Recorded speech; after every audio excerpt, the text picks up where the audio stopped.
오늘 하나님의 말씀의 제목은 하나님의 뜻을 따라 부르심을 받은 나라는 제목을 함께 말씀 나눌 텐데요. 먼저 고린도 지역, 이 고린도 전서 자체가 고린도가 지명이죠. 그래서 바울의 서신서가 1차, 2차, 3차 전도 여행을 떠납니다. 그리고 그 가는 곳마다 이제 제자를 세우고 교회가 세워지죠. 그러면 그 소식, 그 지역에 대한 소식을 제자들을 통해 전해 듣습니다. 그리고 그 갈등과 문제를 만난 교회에다가 바울이 편지를 쓰는 거죠. 서신서입니다. 그게 성경입니다. 이 말은 전도 후에 고린도에 세워진 교회를 향해서 바울이 쓴 편지입니다. 먼저 배경을 좀 이해해야 되는 게 고린도란 지역 자체가 그리스 남부에 위치한 좀 그 당시에 세계 무역과 상업의 중심지예요. 왜냐하면 양쪽에 항구를 딱 끼고 있어서 어마어마한 좀 풍요로운 땅이었습니다. 그러다 보니 많은 경제와 사람들이 몰려들죠. 그런데요, 그러다 보니까 돈이 많고 사람들이 모니까 철학과 문화나 유흥이 발달했는데 이 도시의 특별한 문제는요, 도시 전체가 우상 숭배와 음란에 완전 찌들어 있었어요. 왜냐하면 여기에 아프로디테, 비너스 여신의 신전이 있었는데 여기에 신전에 1000명이 넘는 여사제가 거했거든요. 그러니까 종교라는 명목하에 합법적인 성매매가 이루어졌어요. 굉장히 도시가 타락한 도시입니다. 그래서 영적 흑암의 현장이죠. 그래서 어느 정도 고린도가 타락했냐? 그 당시에 그리스어로 고린도인처럼 너 살고 있어. 이 말은 너는 굉장히 방탕하고 음란한 삶을 살아가고 있는 거야. 욕설하는 것과 똑같은 의미였다고 해요. 그런데 자, 그게 고린도 지역의 특징이죠. 그런데 고린도 교회는 세상의 중심지에 딱 세워졌잖아요. 그런데 성도들이 자기도 모르게 해서 세상에 영향받는 거예요. 그러니까 교회 안에 끝없는 분쟁, 그리고 음행에 대한 문제, 그리고 성도 간의 소송, 그리고 은사 자랑. 내가 좀 은사가 있어 그러면 서로 자랑하고 막 남정지하고 막 엉망진창인 거죠. 그 고린도에 대한 소식을 듣고 바울이 편지를 쓴 겁니다. 우리가 먼저 기억해야 될 게 무엇일까요?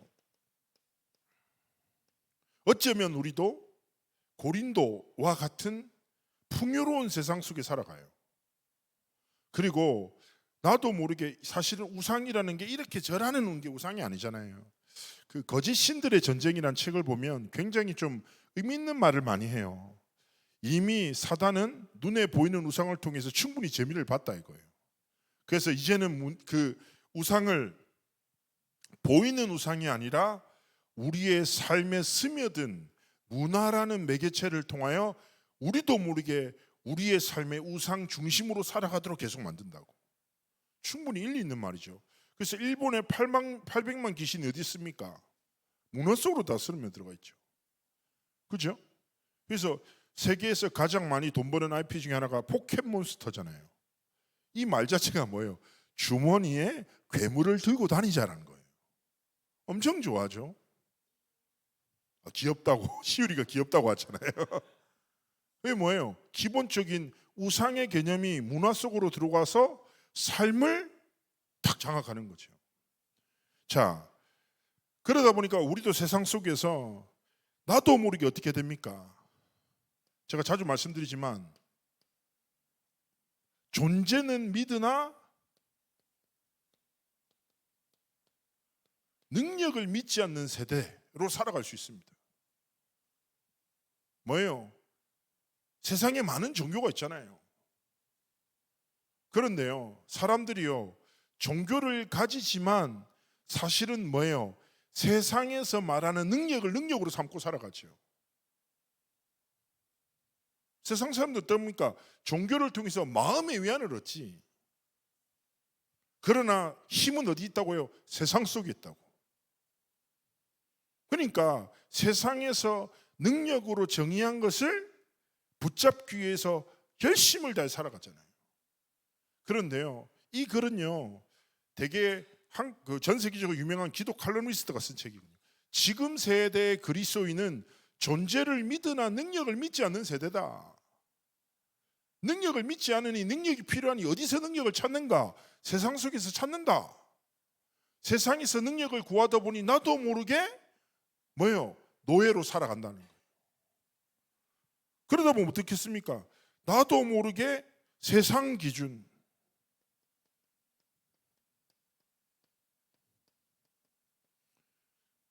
나도 모르게 뭐예요? 세상 기준 속에서 인본주의, 사람이 모든 것의 기준이 되는 거예요. 세상 기준을 쫓고 사람 중심으로 살아가다 보면 어쩔 수 없이 사람들이 어디에 빠집니까? 비교의식에 빠져요. 잘 아시죠? 사단의 거짓말에 속았던 아담과 하와가 선악과를 깨어 물자마자 어떻게 됩니까? 영적인 눈은 어두워지고 육신적 눈이 밝아지잖아요. 뭘 느낍니까? 부끄러움을 느껴. 그전에 느끼지 못했는데. 여러분 그렇습니다. 나도 모르게 세상 기준 쫓고 사람 중심으로 살아가다 보면요, 뭐요? 나도 모르게 하나님이 주신 것의 가치는 점점 사라져. 영적으로 눈이 점점 어두워져. 그러면서 뭐예요? 육신적인 눈이 밝아 뭘 봅니까? 나한테 없는 것과 세상에 있는 것, 나한테 없는 것과 사람에게 있는 것을 계속 비교하는 거예요. 그러면서 뭐합니까? 나도 모르게 인왕생활에 빠져요. 신앙생활이 아니라니까. 사람을 바라봐. 뭔가 나한테 영향을 줄 수 있는 사람, 뭔가 나한테 도움을 줄 수 있는 사람을 막 찾는다니까요. 그럼 말씀이 들리겠습니까? 절대 안 들리죠. 그래서 바울은요, 오늘 말씀을 통해서 얘기하는 거죠. 야, 세상 속에 있지 많은 기준이 너를 혼란스럽게 하지, 그지? 그리고 뭔가 비교하다 보면 조급해지지. 내가 잘하고 있나 싶고, 내가 뒤처지는 것 같고, 내가 아무것도 아닌 것처럼 여겨지지. 속지 말라는 거예요. 고린도에 있는 하나님의 교회, 곧 그리스도 예수 안에서 거룩하여지고 성도라 부르심을 받은 자들과, 무슨 말입니까? 바울은 분명히 전하는 거예요. 네가 세상 속에 있으나 하나님이 주신 정체성을 잊지 마. 하나님이 주신 정체성을 절대로 빼앗기지 마. 비교하지 마. 하나님이 이미 너에게 모든 것을 주셨어. 그래서 참된 나의 가치를 발견하고 회복되기를 원하는 거예요. 그래서 바울이 뭐라고 합니까? 나는 내 능력으로 사람의 추천으로 사도가 된 것이 아니야. 하나님의 뜻대로, 하나님의 뜻을 따라 부름받은 거야. 마찬가지야. 고린도와 같은 세상 속에 있는 너에게도 뭐예요? 부르심을 받은 너희를 향한 하나님의 분명한 뜻이 있어. 그래서 우리는 기억해야 합니다. 뭐예요? 나를 향한 하나님의 뜻을 기억하셔야 돼요. 자, 하나님의 뜻을 따라 그리스도 예수의 사도로 부름받았어. 그래서 바울의 시작이 무엇입니까? 잘 아시죠? 핍박자였어요. 교회를 핍박하고 성도를 죽이던 행악자였죠. 인간적인 조건으로 어떻게 바울과 같은 핍박자가, 바울의 선에 의해서 많은 성도들이 죽임을 당했다니까요. 그렇잖아요. 예루살렘 교회의 영적 지도자였던 누구요? 스데반도 죽임당했잖아요. 인격적 기준으로는 절대 불가능해요. 그런데 뭐라고 합니까? 하나님은 바울의 행위와 자격을 보시지 않고 뭐요? 하나님의 은혜와 사랑으로 바울을 사도로 부르셨어요. 기억하셔야 됩니다. 나의 시작도 마찬가지인 거예요. 뭐요? 사람의 뜻이 아니라 하나님의 뜻으로 저와 여러분을 하나님의 자녀로 부르셨습니다. 그래서 하나님을 부르셨는데 두 번째 기억할 게 무엇입니까? 이 부르신 하나님의 뜻을 뭐라고 합니까? 소명이라고 합니다. 하나님이 이유가 있다라는 거예요. 그래서 소명에는 두 가지가 있어요. 부르심과 보내심이에요. 무슨 말일까요? 하나님은 죄와 저주 속에 있던 우리를 그리스도의 보혈과 십자가를 통해서 뭐요? 하나님의 자녀로 부르시고 하나님의 자녀와 신분을 가지고 세상 속으로 다시 보내셨습니다. 정확하게 기억하셔야 돼요. 그래서 그래, 하나님이 나를 부르시고 세상 속으로 보내셨구나. 우리는 여전히 연약하죠. 그죠? 어떻게 보면 나는 연약하고, 그리고 나는 환경도 어렵기도 하고 여러 가지 문제가 있다라고 생각될 수도 있습니다. 그러나 걱정하지 마셔야 돼요. 뭐냐? 우리가 오늘도 찬양했잖아요. 나를 부르신 하나님의 뜻대로 살면, 저는 되게 좋아하는 단어 중에 한 단어가 부르심에 합당한 은혜라는 단어를 굉장히 좋아합니다. 무슨 말일까요? 하나님이 진짜 부르셨죠. 하나님이 보내셨죠.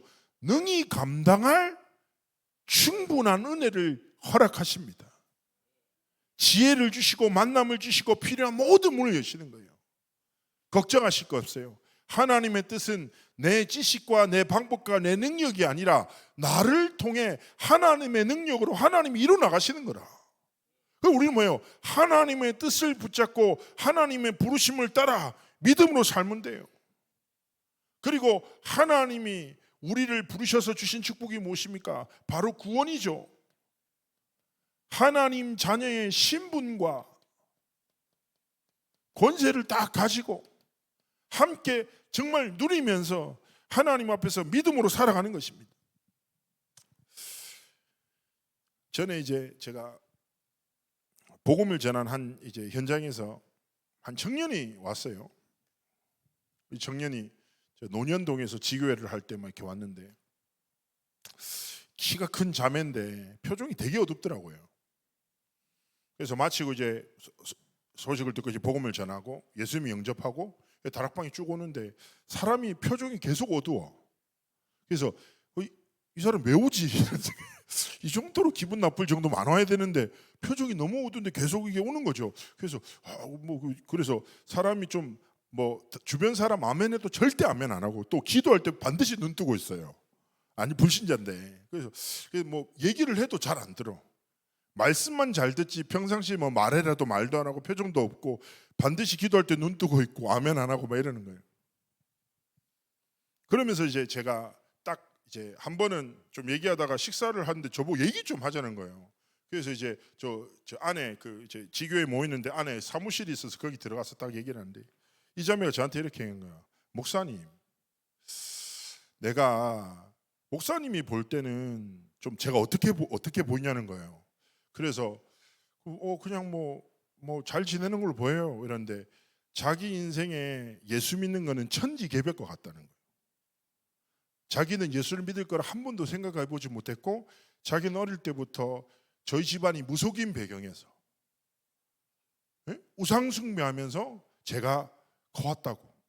그리고 영적인 문제도 너무 심하고 사실은 죽고 싶어가지고 힘들어할 때 회사 동료를 통해서 여기 오게 됐다는 거예요. 그래서 제가 꼭 말하고 싶다는 거예요. 제가 예수 믿고 난 다음에 내 삶에 천지개벽이 일어났다는 거예요. 들리던 소리가 안 들린대요. 불안한 마음이 사라졌대요. 자기가 너무 행복하대요. 근데 왜 표정이 나중에 알아봤더니 원래 표정이 그렇더라고요. 잘 안 온대요. 그러면서 자기가 말씀을 되게 신기하대요. 말도 안 되는 소리가 너무 달콤하게 들린다는 거예요. 자기가 그 전에 들었으면 미친 소리 아니야? 근데 그 말씀이 달게 들린대요.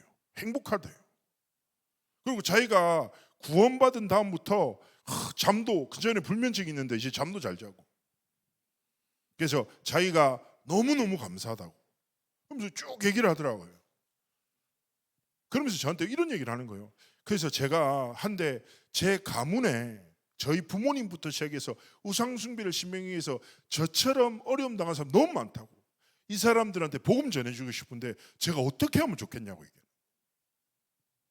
자, 뭡니까? 이게 순서가 있는 게 아니에요.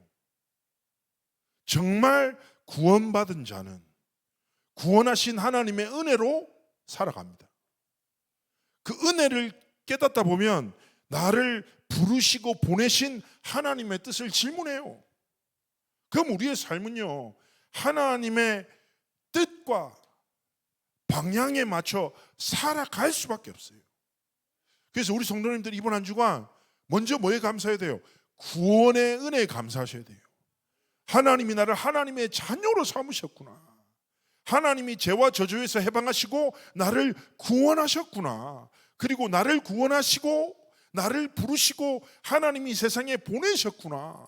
그냥 가정이 있고 그냥 업의 현장인 게 아니라 나를 부르신 하나님의 분명한 뜻이 있구나. 우리의 기도가 조금만 이 뜻을 질문하면서 살아가기 원하시는 거죠. 나를 부르신 하나님의 뜻이 뭘까? 나를 이 업의 현장에 보내신 뜻이 뭐지? 하나님이 내가 어떤 시작을 하기 원하시지? 조금만 기도 속에서 질문하기 원하십니다. 그러면서 두 번째 무엇입니까? 우린 기억해야 합니다. 하나님의 뜻대로 부르시고 구별하여 성도로 또 거룩한 교회로 저와 여러분을 하나님 부르신 것입니다. 이걸 조금만 붙잡아야 돼요. 그래서 고린도에 있는 하나님의 교회 곧 그리스도 예수 안에서 거룩하여지고 성도라 부르심을 받은 자들과 자 구별된 성도와 거룩한 교회로 부르셨는데요. 기억해야 될 게 무엇입니까? 하나님이 어떻게 보면 고린도라는 타락한 흑암이 가득한 현장에 저와 여러분을 구별된 성도 교회, 즉 무슨 말입니까?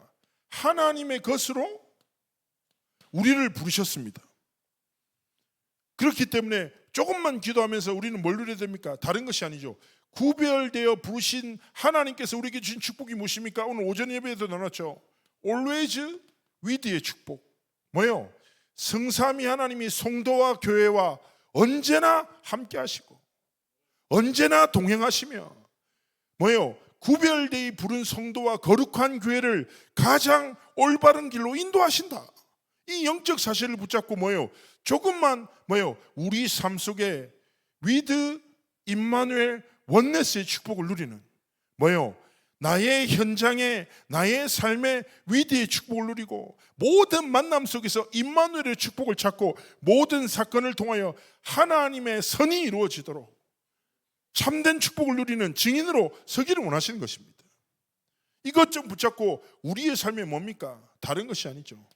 하나님이 구별되이 부르셨으니 구별된 힘을 회복하는 집중을 회복하기 원하시는 것이죠. 자, 다른 것이 아닙니다. 우리가 말씀 많이 듣잖아요. 7망대, 7여정, 7이정표죠. 7망대의 기도를 통해서 나를 살려야 합니다. 7여정의 기도를 통해서 현장을 살리고 7이정표의 기도를 통해서 미래를 살리는 구별된 힘과 집중을 통해 하나님의 뜻을 이루기 원하시는 것이죠. 자, 조금만 우리가 기도하면서 다른 것이 아니죠. 거룩하다 라는 말 자체가 똑같은 말이에요. 구별된 성도, 거룩한 교회가 사실은 똑같은 말이죠. 거룩함이 구별되다.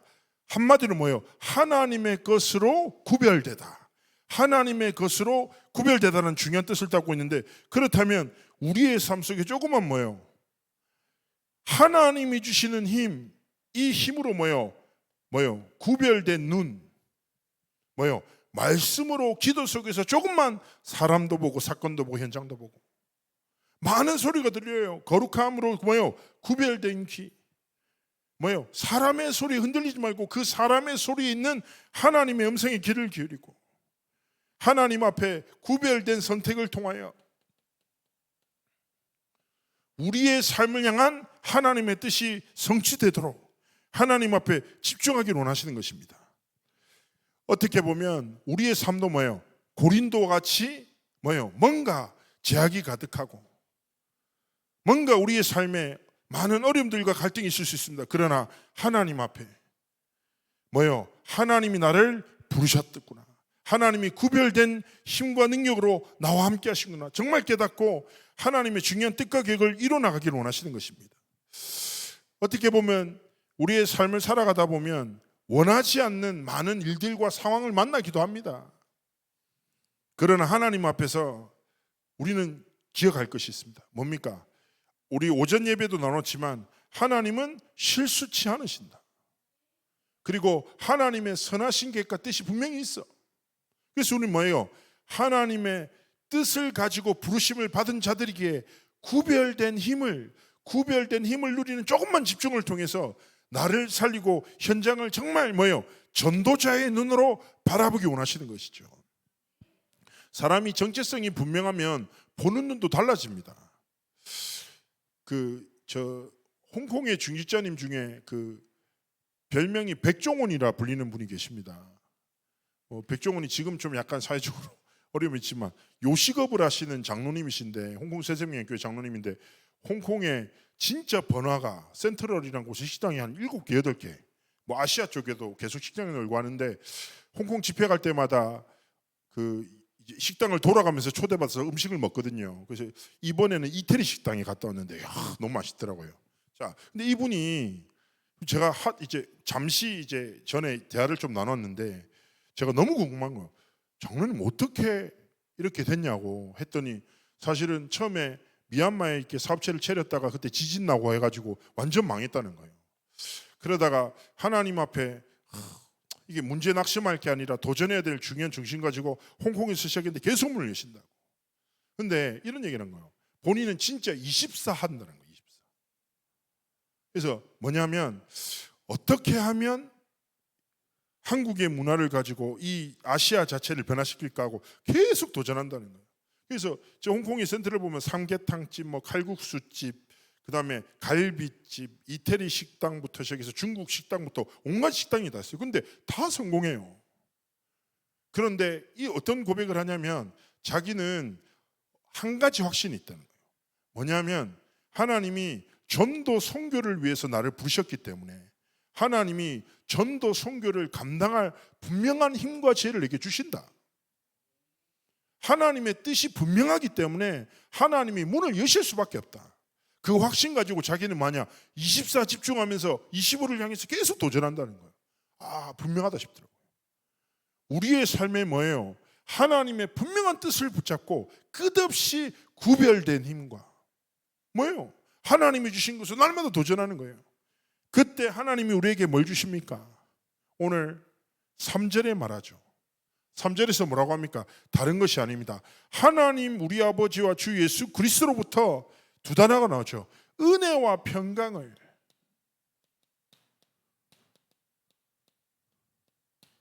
하나님이 우리의 삶에 허락하신다는 거예요. 하나님의 뜻을 붙잡고 구별된 삶을 살아가면 하나님의 은혜와 평강이 우리의 삶을 지키는 거죠. 자, 은혜가 무엇입니까? 자, 아무 자격 없는 자에게 거저 주시는 하나님의 선물이에요. 그런데 하나님이 우리 삶에 허락하신 최고의 은혜가 무엇입니까? 에베소서 2장 8절에 말씀하죠. 하나님의 말씀이 무엇입니까? 너희는 그 은혜에 인하여 믿음으로 말미암아 구원을 받았으니 이것은 너희에게서 난 것이 아니요 하나님의 선물이라. 자, 무슨 말입니까? 하나님이 우리의 삶에 베푸신 최고의 은혜가 뭐예요? 구원의 은혜를 주신 것입니다. 예수 그리스도의 복음을 듣고 믿을 수 있는 은혜를 통하여 우리를 하나님의 것으로 구별하여 부르신 것이죠. 그런데요, 단순히 은혜가 구원의 수단일 뿐이 아니라 정말 우리가 하나님의 자녀라면 우리의 삶의 모든 방법이 뭐예요? 은혜로 인하여 시작되기를 원하시는 것입니다. 모든 삶 속에서 뭐예요? 한 주간 하나님의 뜻을 따라 살겠습니다.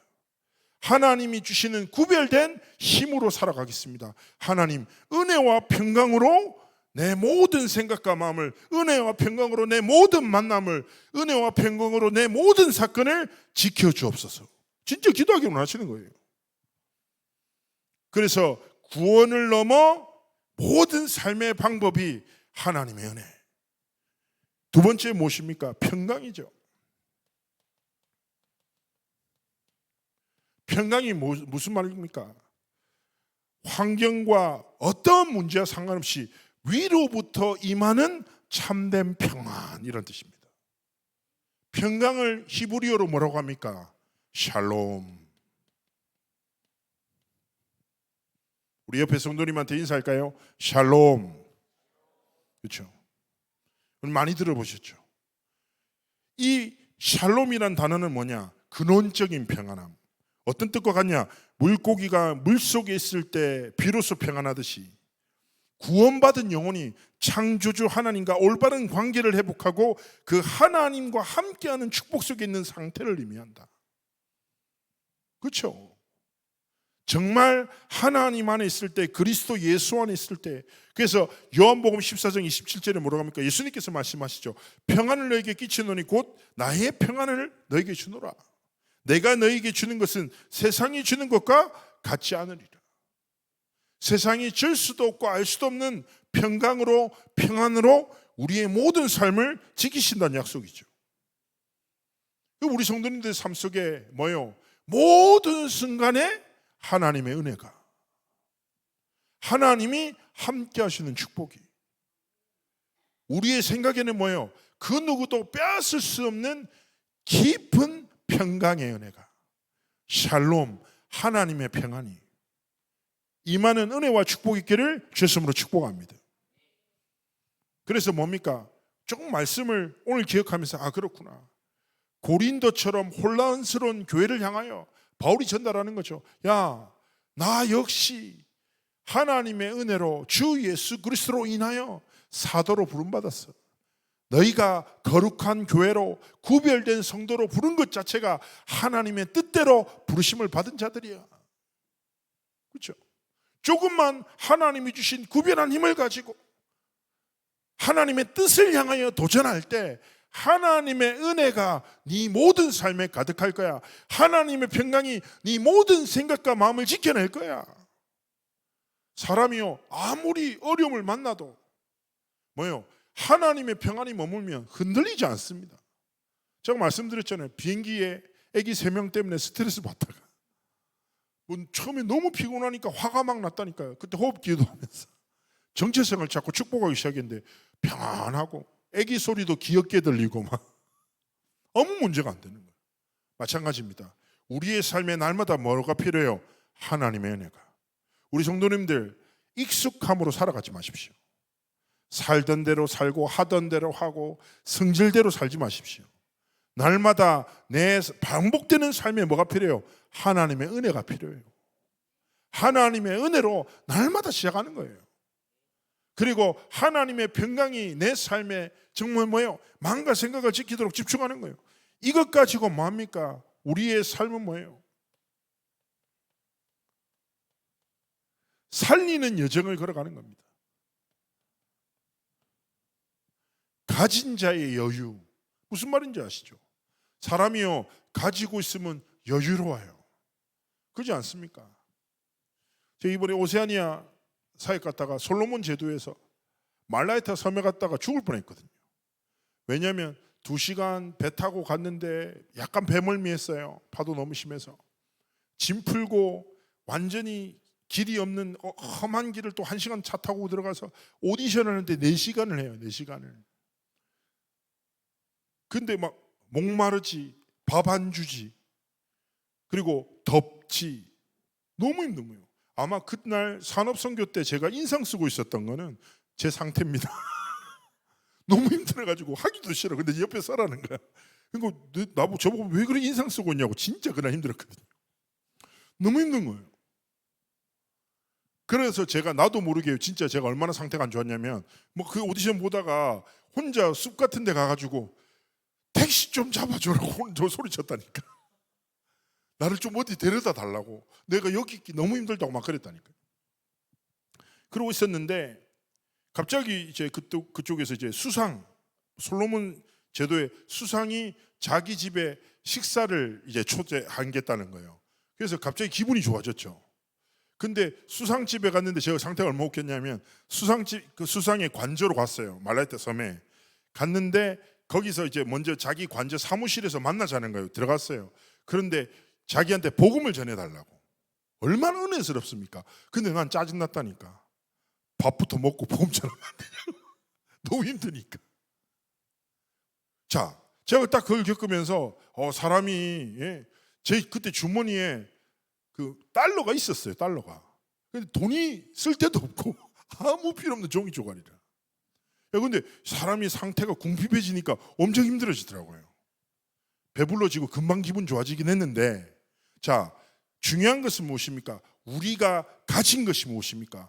하나님의 부르신 뜻, 그리스도의 복음으로 구별되어 우리를 부르신 신분, 그리고 그 뜻을 따라 살아갈 때 하나님이 뭐예요? 은혜와 평강으로 우리의 모든 길을, 모든 만남을 지키신다는 약속이에요. 이 약속 붙잡고 뭡니까? 조금 사람들을 살리고, 우리가 말 한마디 해도 뭐예요? 전도자답게 사람을 위로하고, 말 한마디를 해도 격려하고 지지하고 축복하고. 왜 그래야 합니까? 하나님의 뜻을 이루기 위하여. 그렇죠? 이상한 사람일수록 더 축복해 줘야 돼요. 결론입니다.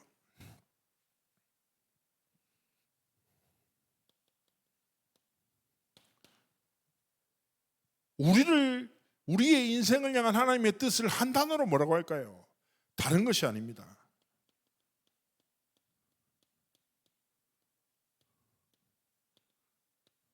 세계복음화입니다. 이 말은 무슨 말일까요? 세계복음화란 말이 무슨 말입니까? 나의 삶을 통해서 예수 그리스도의 복음이 나타나기를, 예수 그리스도의 복음이 증거되기를, 예수 그리스도의 복음이 전달되기를 원하십니다. 그렇다면 세계복음화라는 하나님의 뜻을 진짜 믿고 산다면 우리의 삶의 방법 역시도 뭐예요? 예수 그리스도로 살아야, 예수 그리스도로 충만해야 내 삶을 통해서 그리스도가 나타나고 증거되지 않겠습니까?